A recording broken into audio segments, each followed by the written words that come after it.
Duel Timnas Indonesia kontra Timnas Jepang bakal tersaji di Stadion Utama Gelora Bung Karno, Senayan, Jakarta, 15 November 2024. Jelang bertanding melawan Timnas Indonesia, Yuto Nagamoto selaku pemain Timnas Jepang memberikan pandangannya terkait laga. Ya, pemain Timnas Jepang Yuto Nagamoto melayangkan pujian untuk Timnas Indonesia, hingga dirinya juga sulit untuk memprediksi skor pertandingan. Hal itu diutarakan oleh Yuto Nagamoto saat tiba di Bandara Soekarno-Hatta, Tangerang, yakni pada Senin 11 November 2024 pagi dini hari. Kepada awak media, Nagamoto memancarkan rasa percaya dirinya bahwa Timnas Jepang akan dapat mengalahkan Timnas Indonesia.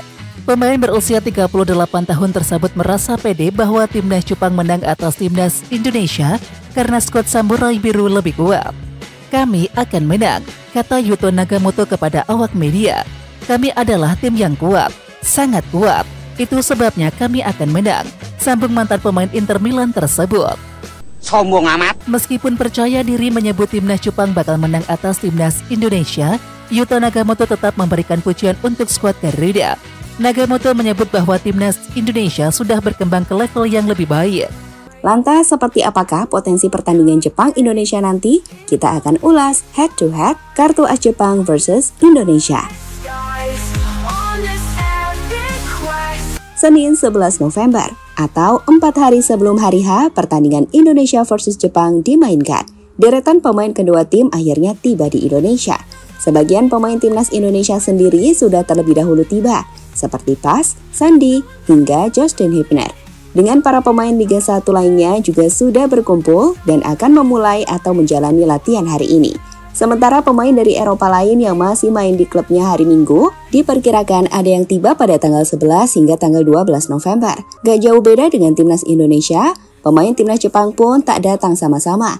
Hari ini atau Senin siang, sebagian pemain Timnas Jepang yang bermain di J-League telah sampai di Bandara Soekarno-Hatta. Dengan pemain lain yang masih main di hari Minggu bersama klub-klub Eropa akan menyusul. Jadi ladang sanksi FIFA, PSSI beri respon. Timnas Indonesia menjadi ladang sanksi usai sidang Komite Disiplin FIFA diumumkan. Tercatat tim Merah Putih dijatuhi 3 sanksi dan 1 peringatan karena terlambat menggelar pertandingan sesuai jadwal kick-off.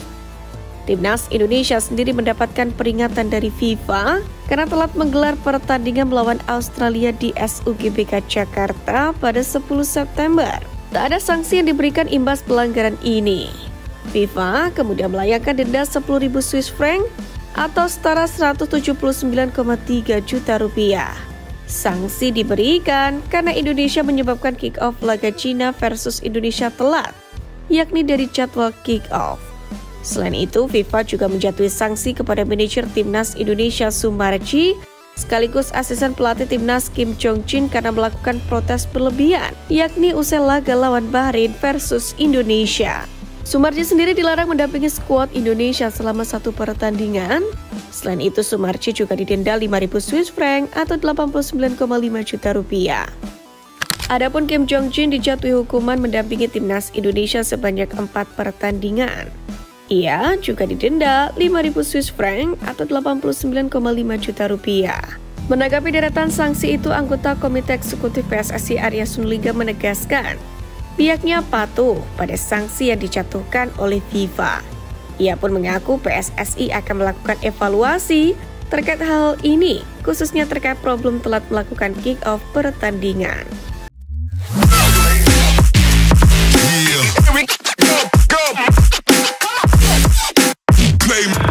Assalamualaikum warahmatullahi wabarakatuh. Salam sepak bola Indonesia, salam pecinta Timnas Indonesia. Kita kembali berdiskusi mengenai perkembangan dan isu-isu yang menarik untuk kita bahas seputar Timnas Indonesia. Nah teman-teman semua, di video pertama tadi kita lihat ya teman-teman semua bahwa pemain Jepang ataupun sebagian pemain Timnas Jepang sudah sampai di Indonesia dan bahkan sudah menggelar latihan di Senayan ya. Tapi yang sampai itu pemain-pemain yang bermain di Liga Jepang ataupun J1 J-League ya. Tapi pemain-pemain yang bermain di Eropa itu mereka menyusul. Bahkan seorang pemain si Nagatomo ya, ini mantan pemain Inter juga, pemain Galatasaray kalau salah itu dia yakin bahwa timnas Jepang akan menang karena dia mengklaim bahwa timnas Jepang sangat kuat, tim ini sangat kuat. Ya sebetulnya sih gak usah diklaim juga, satu Asia tahu bahwa tim kamu itu emang paling kuat di Asia.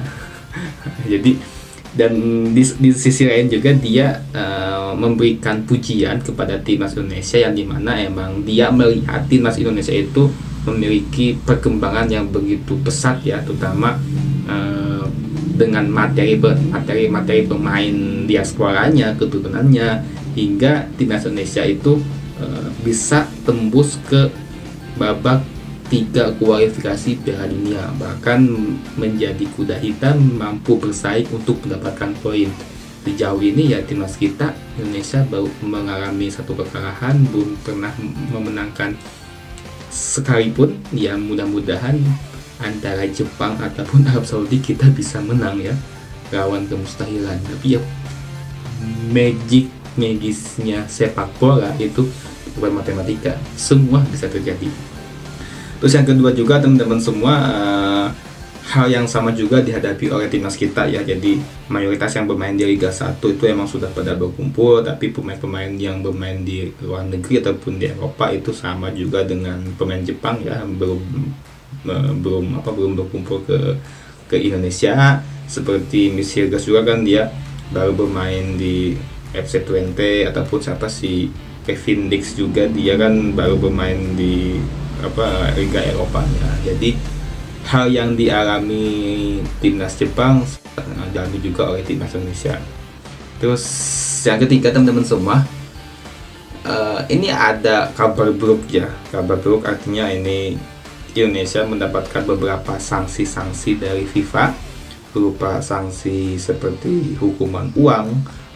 Emang sih ya, nggak FIFA, nggak PSSI kalau memberikan sanksi itu pasti ada nominal uangnya.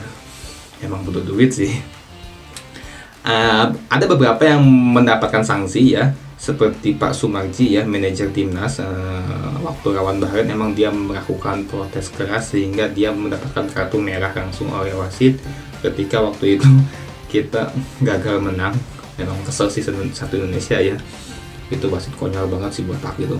Terus ada juga asisten pelatih juga sama ya, mendapatkan sanksi berupa uang juga, dan mendapatkan larangan menemani tim. Ya untungnya waktu itu nggak Sintayong yang mendapatkan sanksi. Coba kalau sumpama dia protes keras ketika melawan Bahrain, ya agak repot juga kalau sumpama dia tidak menemani timnya melawan Jepang. Apalagi Korea sama Jepang itu kan musuh bebuyutan, baik itu secara sepak bola ataupun secara geopolitik ya, karena Korea itu kan pernah dijajah oleh Jepang gitu. Dan ada juga sanksi berupa denda yang diakibatkan karena telat kick off. Nah ini menjadi bahan pembelajaran dari Sintayong dan timnya juga ya. Jangan sampai hal-hal semacam telat kick off itu terjadi lagi. Itu kan sangat fundamental sekali. Telat 1 menit pun juga itu bisa langsung kena sanksi ataupun denda. Dan ini juga sudah disampaikan oleh Arya Sinulinga bahwa hal pasca mendapatkan sanksi ini akan dievaluasi, menjadi bahan evaluasi oleh PSSI, dan tentunya PSSI ya mematuhi ataupun menerima sanksi yang telah diberikan. Yang mau gimana lagi toh, jelas juga kesalahannya tidak berbanding juga. Nah teman-teman semua, itulah ya yang menarik kita diskusikan. Menurut teman-teman semua, kira-kira nih Indonesia bisa gak mendapatkan poin dari Jepang? Seenggaknya tidak kebobolan. Itu sih saya pribadi sih tidak expect untuk menang, tapi harapan untuk bisa menang ada. Tapi kalaupun kalah ya sudah. Tapi saya sih berharap sih kita bisa clean sheet sih, itu sih. Mendapatkan 1 poin dari Jepang itu bagus banget. Jepang akan mengurangi poinnya, sedangkan kita akan naik poinnya. Seumpama kita naik poin, maka bisa mungkin terjadi aja kami kenaikan ranking FIFA juga.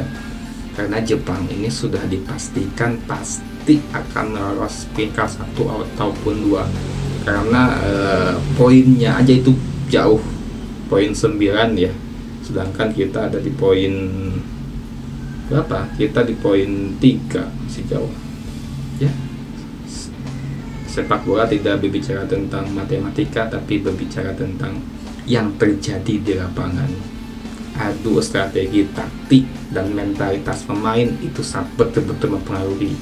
Terima kasih, sampai jumpa di video berikutnya. Salam Timnas Indonesia.